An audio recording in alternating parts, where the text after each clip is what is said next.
What up, boxing world, boxing fans, everybody out there on the West Blazing Land? We are here live, and I want to touch on Bernard Hopkins taking on Joe Smith Jr. 22 wins, 18 coming by knockout, only one loss. Now, for most people in the boxing community, most people have not heard of Joe Smith. He made a name for himself when he fought from Pharaoh, I believe, on PBC, and he knocked him out in a devastating fashion. From Pharaoh was coming in, he was landing some pretty good punches, and while he was throwing punches, Joe Smith threw a right hand. I believe from Pharaoh probably thought he was just going to stay in a defensive shell, but he snuck a right hand that landed right on the button like a tuxedo and flattened him out. And then after he knocked him down, Fonfero got up and did some kind of jog to the ropes and pointed at somebody. I'm not sure, but if I can find that, I would definitely try to add this to this video before actually posting it. All right, guys, here's the money punch. Wow, huge. Gets up and he jogs over, and I believe he says something to the guy in the bow tie. Let's watch it again. Hits him. Maybe he thought the dude in the bow tie telling him he better not count this as a knockdown. Maybe telling him he wears socks or sandals. Probably thought it was a race. Clock, what's my time? So now we got Bernard Hopkins, 51 years old, pushing 52 like his lightweight. Easy. It's coming up real soon. I believe his birthday in January.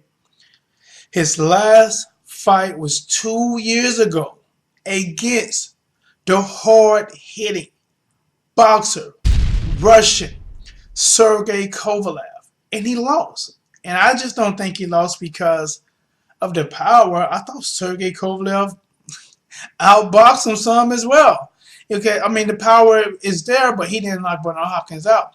Now we got Bernard, who's been sitting on that loss, inactive for 2 years on a professional level. And I guess the question is, will he get old? Will his timing still be there? Will his footwork be there?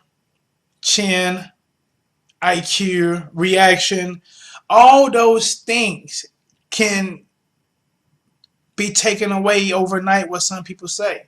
I believe the last thing they said, the leisure is your power. Will those things happen when he faced Joe Smith Jr.? Now, if I was a betting man, I say no. Do Joe Smith Jr. have a puncher chance? Yes. I mean, the guy got 18 knockouts out of 22 wins. Of course he has a puncher chance. And I think he would need to land something a lot early. You know, going into that, here's some things I think each fighter probably going to do on fight night. I'll probably touch a little bit more on Joe on what he needs to do because I think Bernard Hopkins, the living legend, the future Hall of Famer, he's already set. You know what he brings to the table. I think on fight night, you're going to get the same old crafty, sneaky Bernard Hopkins. And when I say sneaky, is you don't know when he's going to attack.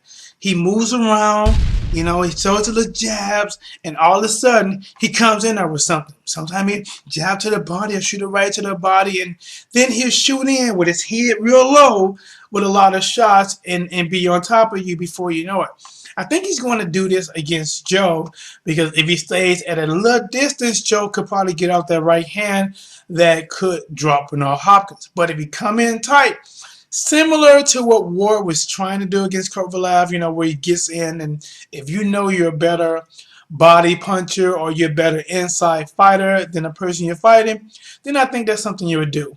Now, let me touch on Joe. I'm going to touch on Joe on what I think Joe will do, and then maybe some things that if I was in his corner, in between round, putting some water in his face, and talking to him, what I think he should do. I think Joe's going to come out there, and I believe he's going to try to box first. He's going to try to box Bernard Hopkins. He's going to be chasing Bernard Hopkins some. He's going to try to land something really big early.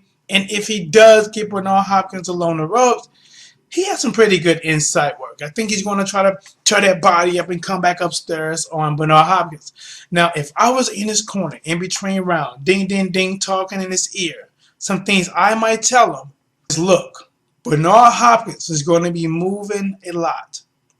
You cannot chase him. You cannot trace this guy with a crayon or pencil. You need to cut the ring off. Eat up the real estate. And that jab, you need to work that jab like a $2 hooker. You need to put it out there often and often. And push him along the rope smartly by eating up that real estate, cutting up that ring, until where Bernard Hopkins' escape route is not backwards and is along the ropes, where you can try to sneak in an overhand right, get in the body shots. Now, knowing Bernard Hopkins, he's going to be crafty enough. He's going to try to counter left hook you coming off the rope. So always be aware with your defense. Don't go out there trying to box this guy. You're not going to outbox this crafty veteran. He still has a lot of tricks up his sleeve. So I want you to put smart pressure, cut out the ring, work that jab, overly work that jab, throw some combination when you get close, and use lateral movement. You know, when you throw shots, don't stand in front of him after you finish. Step to the left or step to the right. All right, guys. So, well, that's all the time I have. I think I talked enough. Like I say, I don't script these things. I have a subject in my head. I want to get a video out, and I talk about it. I hope you guys was able to find something from this video that you can like or stick with you when come fight night.